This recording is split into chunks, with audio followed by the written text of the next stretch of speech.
এখনো বর্ষা সেইভাবে প্রবেশ করেনি হাওড়া জেলায়। তার আগেই জলের তোড়ে ভেঙে গেল দামোদরের উপরে থাকা অস্থায়ী বাঁশের সেতু। অনুমান ডিবিসির ছাড়া জলে ভেসে গিয়েছে অস্থায়ী সেতু।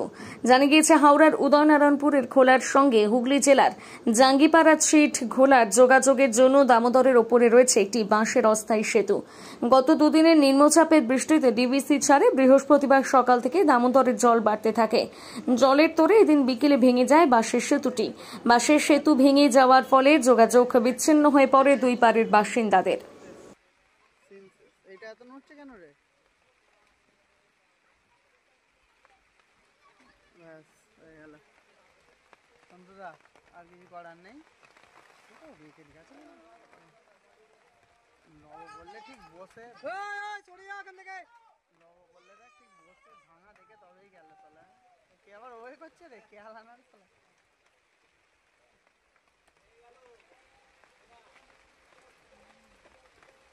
ওইখানটা কাটা সারবি সন্ধ্যা নব বললে ঠিক বসে চড়িয়া ওখান থেকে নব বললে দেখ ঠিক বসে ভাঙা দেখে তবেই গেল তাহলে কে আবার ওই করছে রে কে হালানার তাহলে